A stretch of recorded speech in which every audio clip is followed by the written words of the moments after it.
코로나 때보다 더 어려운 것 같다. IMF 때보다도 더 힘든 것 같다. 경제 상황이 좋지 않아요. 그거는 팩트니까. 부도 났다, 직장을 못 구하고 있다, 이런 40대 가장분들이 했다. 어떤 해안이 있을까요? 이런 상황에서. 안녕하세요. 사장을 도와주는 사장, 사도사 윤상필입니다. 요즘 밖에서 이제 사장님들을 만나면 자주 이야기하시는 내용들이 있습니다.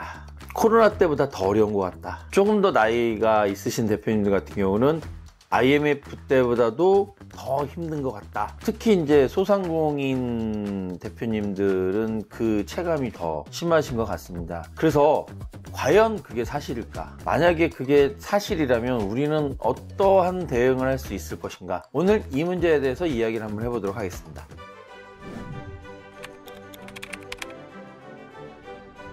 왜 위기라는 얘기를 자꾸 하냐면 위기 안에는 위험 요소도 있지만 기회도 있기 때문에 그 위험 요소가 명확하게 뭔지를 파악하고 그 파악한 걸 가지고 내가 기회를 삼는다면은 위기 속에서 또 다른 어떤 성장을 할 수 있는 내용이 있기 때문에 제가 이런 말씀 자꾸 드리는 거예요. 우리나라의 위기가요, 보통 한 10년에 한 번 정도씩 오는 것 같아요. 1997년도 이때 외환위기가 이제 왔었고, 2008년도 금융위기가 또 한 번 왔었고요. 몇 년 전에 있었던 코로나, 그때보다도 진짜 어려운 상황이냐. 수치상으로는 사실 그 정도는 아닌 것 같아요. 대한민국의 경제 성장률이 항상 이렇게 우상향 곡선을 그려서 왔거든요. 사실 떨어진 적이 없는데 IMF 때 하고 코로나 때 잠깐 그럴 때가 있었던 것 같아요. 근데 코로나 끝나고 경제 성장률을 본다면 낮기는 했지만 그래도 성장이 돼 왔어요. 그렇다면은 수치상으로는 그때 당시만큼 그렇게 힘들지는 않은데 왜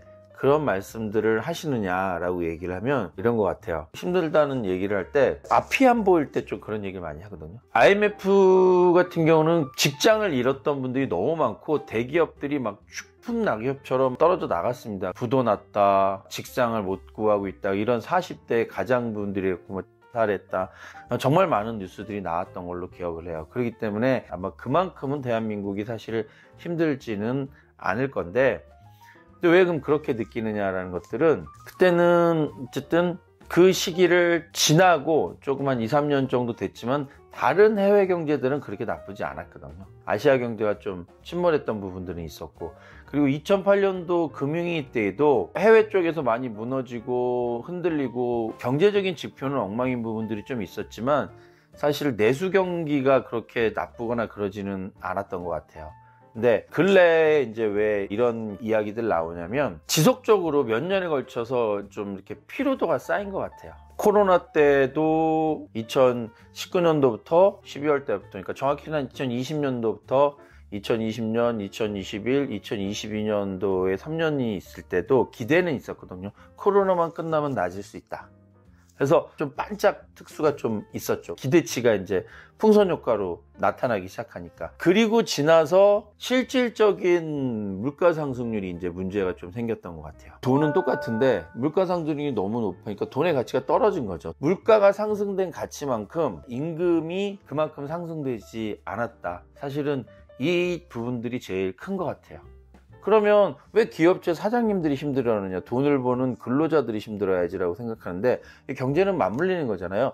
결국은 근로자분들이 급여를 받은 걸 갖고 또 물건을 사고, 그럼으로써 기업이 돌아가고 이런 내수 경제가 돌아가야 되는데 상황이 그렇지가 않았던 거지. 두 번째는 이제 부동산 경기로 인해서 거품이 많이 이렇게 생기면서 돈인들이 묶이시는 상황들도 생긴 것 같아요.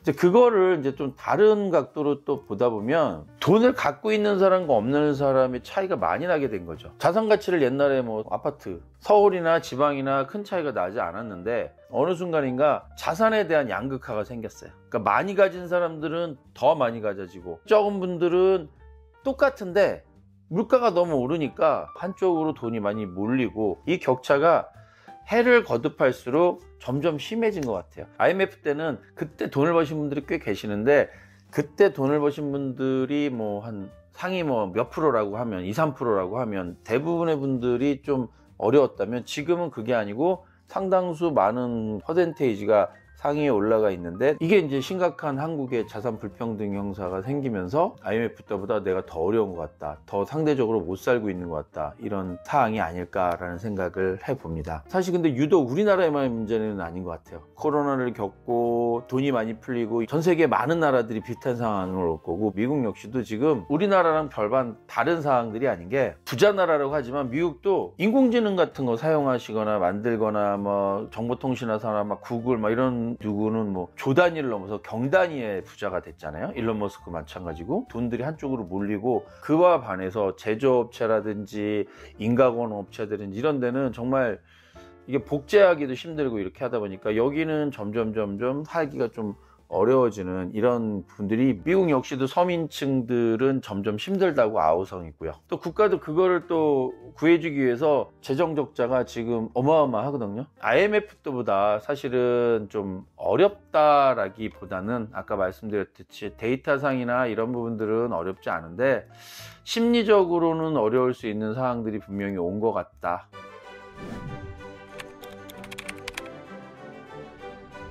그러면 우리가 어떤 해안이 있을까요? 이런 상황에서 첫 번째는 이제 저희가 할 수 없지만 그래도 신경 써야 될 것들은 외환보유고에 대한 확충이 필요하다라고 이제 전문가분들이 많이 얘기를 하시더라고요. 적지는 않은데 그래도 다른 나라들에 비해서 지금 많이 외환보유고가 좀 떨어진 상태다. 또 한 번에 그 IMF 같은 게, 물론 아직은 안 오겠지만 혹시 모르니 그런 외환보유고를 국가 차원에서 좀 준비를 해야겠다, 이런 부분들이고요.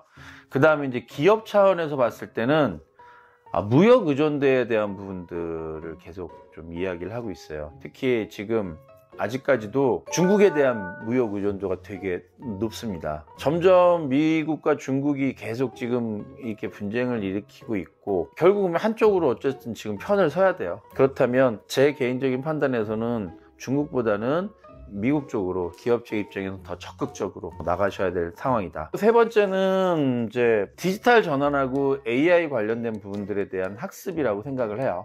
그래서 디지털 전환이라는 분들은 지금까지 계속 해왔죠. 근데 아직도 생산성에 관련된 부분들은 좀 미비한 것 같아요, 기업들이. 소상공인 부분들도 어찌 보면 그런 내용들은 좀 마찬가지인 것 같아요. 의외로 대한민국 열심히 일을 하는 것 같지만 아직도 데이터를 보면 미국보다도 인당 생산성은 낮아요. 그러니까 똑같은 일을 주어졌을 때 한국 사람들이 부지런하잖아요, 그죠? 근데 왜 같은 공장에서 생산성이 낮냐면, 한국의 중소기업이 아직까지 이 디지털화되어 있거나 효율화되어 있지 않기 때문에 낮을 수밖에 없겠죠. 좀 극단적인 얘기는 하지만 뭐 테슬라 같은 경우는 뭐 90몇 %가 다 공장 자동화로 움직여가고 진행이 되니까 사실 사람이 하는 일들은 극히 적거든요. 농업 같은 부분들도 보면 스마트팜 같은 데 보면은 사실은 날씨랑 관계없이 5단짜리 그 비닐하우스 같은 것들을 만들어서 온도, 습도 조절이 다 되니까 요즘 젊은 친구들이 많이 하고 있는데, 뭐 10,000평이나 이렇게 해갖고 농사를 짓는데 5명밖에 안 들어가 있어요. 10,000평 농사 짓는데.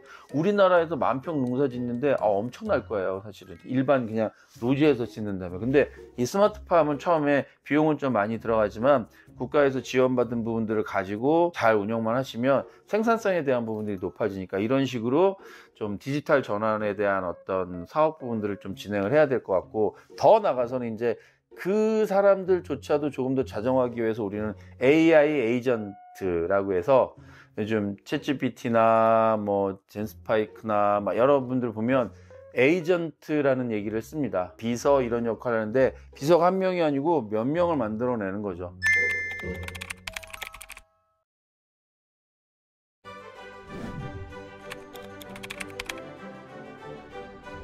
수동적으로 늘 어떻게 되겠지라고 생각을 하지 마시고, 왜냐면 지금 아까 말씀드린 IMF만큼 대표님들이 피로도가 높거나 아니면 일반 분들이, 우리 소상공인 피로도가 높은 이유는 뭐냐면, 2025년도도 뾰족하게 나아질 것 같은 방법이 없다라고 하니까 그 피로도가 무진장 오는 겁니다. 희망이 없을 때 사람은 정말 힘들거든요. 올해가 작년보다 낫지 않습니다. 경제 상황이 좋지 않아요.